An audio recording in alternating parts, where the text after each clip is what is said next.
guys, and health-wise and sickness, how are you guys, and how do you feel leading up to the game?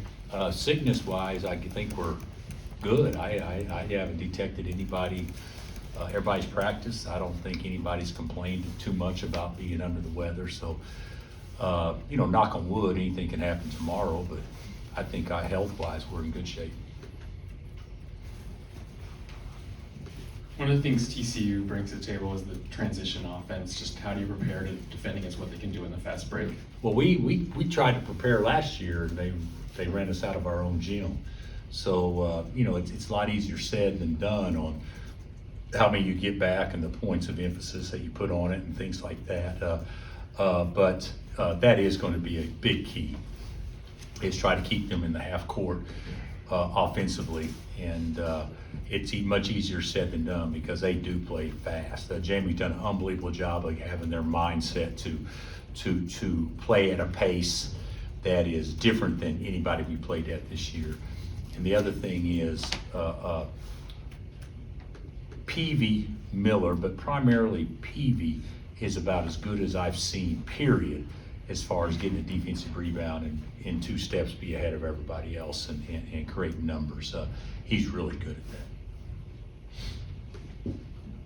Bill, do you think someday when you're old, Yeah. decades from now, Yeah. you'll look back and say, dang, 85% of your time at Kansas, you've not just been good, but you've won the conference championship in arguably the best league. Have you ever just thought back and fathomed just what that accomplishment means and what it's brought about for this program? In all honesty, I haven't thought back like that. But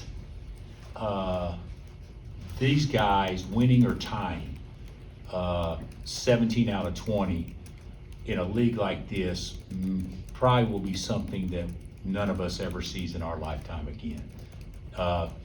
It's a remarkable streak.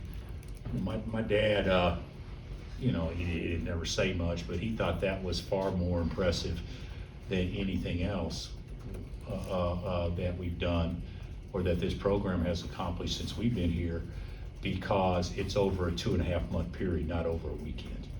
And that's something that obviously is much more difficult to obtain. You can get lightning in a bottle for a week.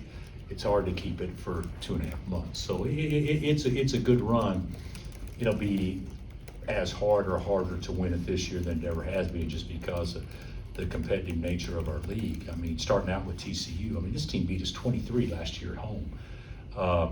Had us down 37-15, and Jalen Wilson made every shot.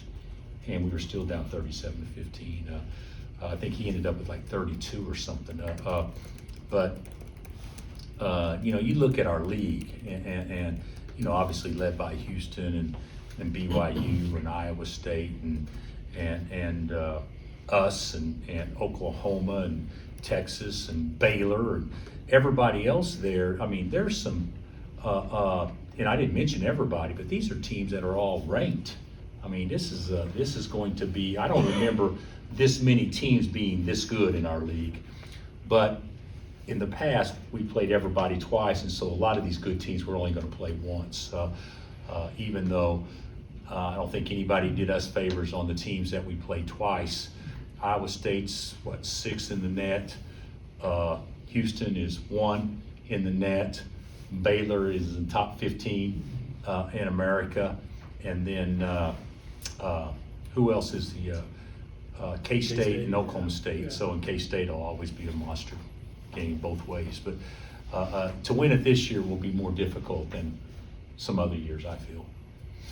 Bill, you talked about Ernest on Hawk Talk, but just in terms of him as a player, what do you tell your guys about what makes him challenging to prepare for go up against? Well, one thing that Ernest is not good at, great at, he can change directions and get out of a ball screen as good as anybody in America.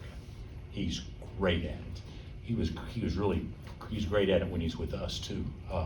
I think that's one of the things that is very, very difficult about him from an athletic standpoint to match, because that is a skill, and he certainly has that skill. You've got 3 freshmen that'll be a part of the rotation. And he's a good, obviously, he's good on the glass, obviously. You got 3 freshmen that'll be a part of the rotation. What do you tell them about Big 12 play as things get started? Well, we told them today, the first season's obviously over, and this, your basketball season consists of 3 different seasons, so to speak. And so the middle season is the league play, and it's obviously not as important as the postseason, but it's a heck of a lot more important than the preseason. And so, and the intensity levels ratcheted up several notches once you get into the league.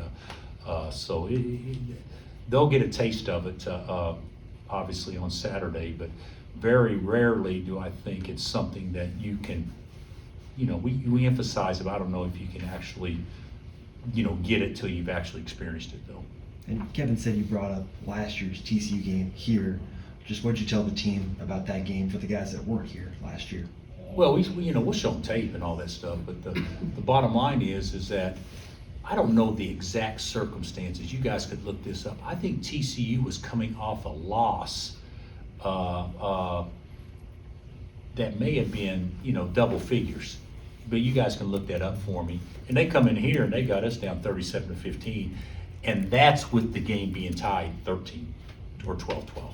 It was a beat down. And they dominated us on the glass. They dominated us defensively, and of course, offensively they dominated us, and they shot the heck out of the basketball. But they were, they were ranked 14th in the country when we played them, if I'm not mistaken. But they were, they had a really talented group. This year's TCU team is different. A lot of the same faces though, but different when you talk about no Ball, no Miles. But still, you got Miller and O'Bannon and Peavy and others that certainly gave us all we wanted last year. They lost at West Virginia. They lost at, how many? 74-65. Okay, so they lost by 9 at West Virginia, and then comes in here and 83-60. basically and basically hangs, what, 95 on us? 83-60. 83 is 60, so we held them to 83 after giving up 37 in the first 8 minutes of the game or whatever. So. Hey, every league has its style or signature or something it's known for. If you had to describe this conference in a sentence or two, what would you say the Big 12 is or is known for? I think we're really, really good at rock fighting, in all honesty. And you hear people say that a lot, but it's a rock fight every time you play somebody. I'd say that as much as anything right now. I don't know if you'd say, do we play the fastest of any league? You could make a case, yes. Are we as physical as any league? You could make a case, yes.